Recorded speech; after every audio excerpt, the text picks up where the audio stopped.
في وسط العزومات وفي وسط الكحك والبسكوت عشان العيد، كل ده طبعا يعني لازم نغير في الأكلات بتاعتنا. يعني عملنا كام عزومة كده، وبعدين كمان عملنا كحك وبسكوت بس ما عرضناهوش معاكم على القناة. أنا عندي عاملاه بطريقة جميلة خالص. قبل كده في القناة كنت عاملاه. يعني أنجح طريقة بصراحة يعني، وهتعملي بيها. ادخلي شوفي الفيديوهات بقى يعني هتعجبك جدا. طبعا في وسط الكلام ده كله قبل العيد، طبعا كل سنة وانتم طيبين. لازم نعمل اكلات زي الاكلات الشعبية اللي احنا عاملينها دي، علشان تغيير. ما ينفعش كل يوم برضو يعني العزومات بصراحة. فراخ لحمة مش عارف ايه الكلام ده كله. يعني الناس تحس ان هي كده تعبت من الاكلات دي، عايزة تغير. فقلنا النهاردة نعمل معاكم الاكلة دي. السلام عليكم ورحمة الله وبركاته. ازيكم يا حبايبي، عاملين ايه؟ يا رب دايما تكونوا بألف صحة بألف خير. الفيديو بتاعنا النهارده فيديو جميل خالص، فيديو اقتصادي. هنعمل اكله بطريقه جميله. هقول لكم على كل حاجه في الفيديو بتاعنا النهارده.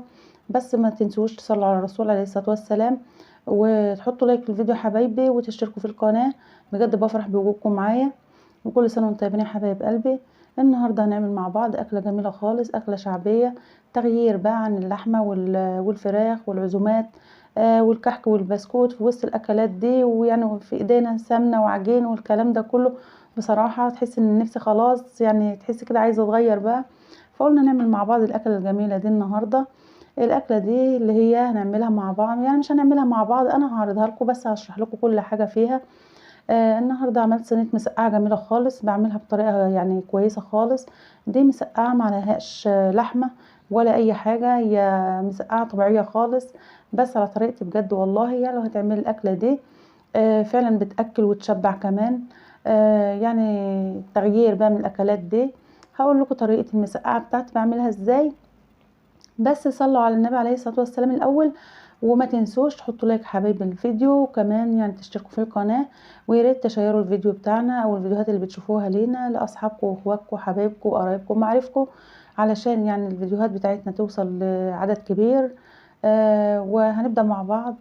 هنقول الأول اللهم صل وسلم على نبينا محمد عليه الصلاة والسلام. طبعا المسقعة بتاعتي يا حبايبي، هقول لكم على الطريقه بتاعتي بعملها ازاي. انا بجيب البتنجان اللي هو الرومي الاسود ده، طبعا كلنا عارفينه. بجيب مثلا الكميه اللي يعني هستعملها. وبعدين ببدا ان انا اقطع البتنجان زي مكعبات مش كبيره قوي. وبعد كده يعني بحط عليه شويه ملح، يعني رشه من الملح كده علشان يعني ينزل الميه اللي فيه. وبعد كده بركنه على جنب. بكون عندي توم مقطعاه، يعني مقطعاه يعني او بشراه حتت صغيره، او تدقيه في الهون مفيش مشكله. وبعد كده يا حبايبي طبعا بكون برضو زي ما قلت لكم عملت البتنجان قطعته وسبته على جنب. وبجيب برضو حوالي يعني انا عندي كيلو من البتنجان، عملت عليه حوالي ربع كيلو من الفلفل حامي وبارد كله على بعضه يعني. ده بيديه طعم جميل خالص، بيدي المسقعه طعم حلو قوي يا حبايبي. وبعد كده بقوم جايه عامله ايه، محمره الثوم في شويه زيت.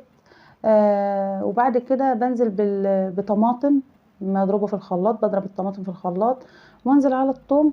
وبعد كده بنزل برضو، يعني يعتبر الطريقه بتاعتنا حبايبي يعني بعمل المسقعه بتاعتي ني في ني، مش بقلي اي حاجه او بحمر اي حاجه.